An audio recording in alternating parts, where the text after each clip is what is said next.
Welcome back to News Channel Nebraska's coverage of Nebraska State Championship football here at beautiful Memorial Stadium in Lincoln. It's been rainy all day, but the rain certainly did not affect Sandhills Thedford, the Class D2 state champions, beating Wynot 50-12 in the championship game. A dominant second quarter with 16 points, 0 for Wynot, and also fueled by a dominant fourth quarter, outscoring Wynot 14-0 in the win.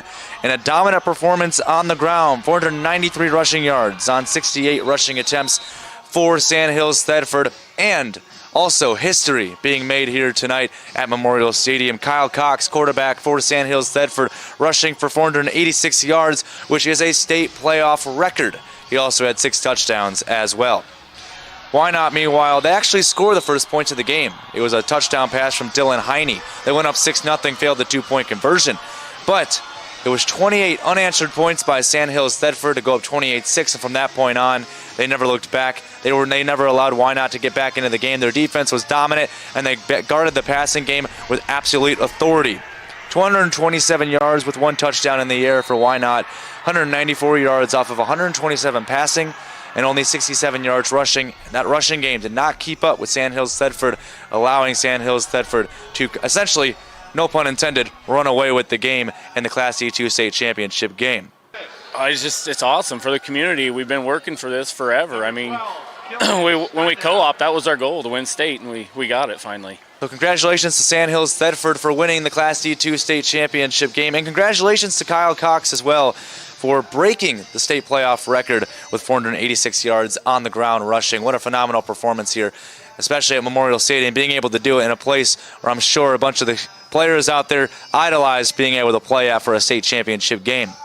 We'll have more coverage here on News Channel Nebraska of all the state championship games here at Memorial Stadium tonight as well as tomorrow as well. I'm Kyle Mathas on News Channel Nebraska Sports.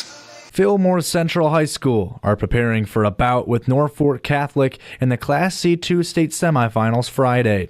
Both teams are 11-0, but are completely different in their postseason history. For Norfolk Catholic, they are looking to win their second straight state title, something that they have become accustomed to. They've made it to 3 straight state finals. For Fillmore Central, 11 wins is the most wins in a single season in program history, but the players have a chip on their shoulder to pull off the upset. They're going to do everything they can this week. They're ready. They're dialed in. There's nothing we really have to say to them. We've noticed all week how prepared and ready they are, and it should be a fun game. The team is undefeated for the first time since 1990, when they were called Geneva High School. For head coach Eberhardt, he is grateful that he has such a hard-working and dedicated group of players to try and win it all. Oh, it's been exciting. I mean, it's a credit to our guys. They've done everything we've asked them to do. They've been bought in for the last 4 years, this group of seniors and all these guys underneath them, and guys even before them have started really buying into the program and doing the work it takes to get here. I mean, the weight room, camps, doing everything that we've truly asked them to do to get to this point. And that, make no mistake about it, these guys, this is one of their goals, is to continue to play in November. So we're pretty blessed to still be here. Senior quarterback Trevin Stasinis, who can pass and run the ball well, is looking to continue his elite playoff performance, this time in Norfolk. I mean, it's pretty big game. It's going to be exciting. There's going to be a lot of people, and I like the atmosphere that's going to happen. 2 11-0 teams going at it for a chance to play in the state finals. Sophomore running back Trevor Roach and senior running back Luke Kimbrough have been tearing up the field in the running game this season, rushing for nearly 2,000 yards combined. For Luke Kimbrough, he has always dreamed of making it to the big stage. It's awesome. It's always been a dream of mine to get this far, and it's just great. Freshman year, sophomore year, we were in the weight room every day, all of us, and it's really paying off. It's great. The team has put the work in to get to this point, and they feel like they deserve a shot at the title. It feels really good. I mean, everyone on this team deserves it for what we've all done and how much work we've put in the past, 15 weeks.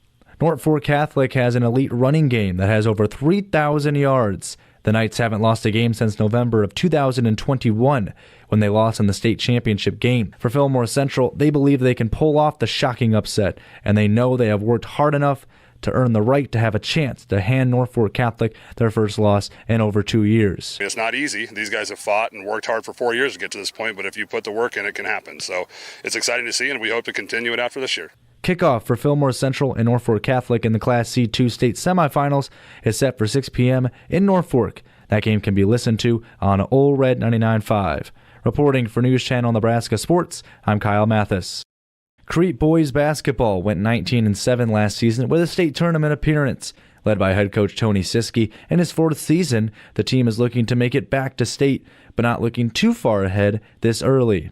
Well, we have high expectations, and that's what we want. We want every year to be competing in March, but we're not going to look ahead. We're focused on our practices right now and getting ready for our first game. The team is filled with upperclassmen who went to Lincoln last season and played in Pinnacle Bank Arena before falling to Scott Catholic. Coach Siski thinks that is a major advantage. Yeah, we have 7 seniors. A couple of them were hurt last year, but the other 5 have played at least 1 year. A lot of them have played multiple years. It's a really good group. The best thing about them is they expect a lot of themselves. They're coming to practice every day and pushing themselves and pushing the younger guys. Ben Ehlers, a senior, says that the team's goal is to win the state championship, and the entire team is working hard together to accomplish that goal. A lot of us have been working really hard to get past that point to where we were at, and our ultimate goal is to win a state championship. So a lot of people have been working hard to complete that. Our senior class has been really good at keeping everyone accountable, making sure all the freshmen, sophomore, juniors are all getting reps and working hard. Aiden McDowell, a senior point guard, is working as hard as he can now so that he will be more prepared for the later portion of the season. You want to be playing your best come February, March, and that starts right now. So working hard right now, cleaning stuff up to get ready to go play the 30th. So you're going to have rough patches during the season. It's a long season, so you just got to persevere that, and then come March, hopefully you're playing your best basketball, and working hard in practice really helps with that. Siski and his staff have been here for 3 seasons now, which he believes gives his staff and his players a big advantage. This is our 4th year here as a coaching staff, so it's nice that we're kind of hitting the ground running a little bit more each year, so they know what to expect of us or what's expected of them at practice, and they're coming and competing hard every day. Crete will open its season with back-to-back games, at home against Ralston on November 30th and on the road against Bennington on December 1st.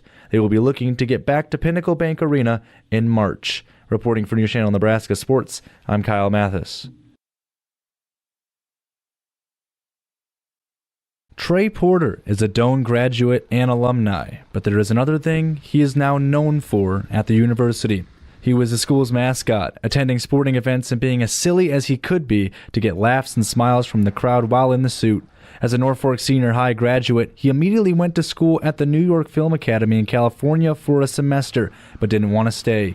He said coming to Doane was influenced by his now fiancée. When he came to Doane, it was an email that brought him to the mascot life. So, like, the summer before, the person who was in charge of the mascot at that time sent an email out to all incoming freshmen, like, hey, we need someone to be the mascot to do this. And I was like, I've always wanted to do this. I never got an email like this at high school. Porter was the mascot for all 4 years of his time at Doane, which gave him some time to become experienced. While in the suit, Porter says he wasn't nervous at all, even from the start. Oh, not nervous at all. I love that kind of energy, and just being able to, like, hide myself, hide my face, and just become this cartoon character in real life just gave me a lot of joy.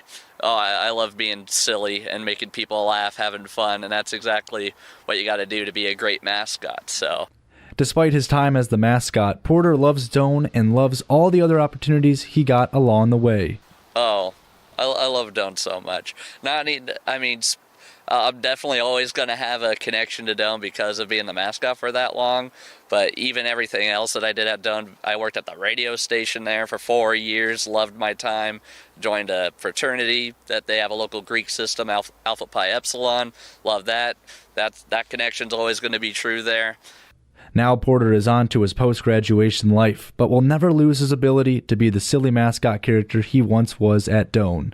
It's always going to be a very prideful thing with Thomas the Tiger there. There's always going to be a part of me. Like, I could get into that suit at any time and it'll all just come right back. Porter has since returned to a football game this season and loves to watch the new mascot entertain the crowd like he did. Reporting for News Channel Nebraska, I'm Kyle Mathas.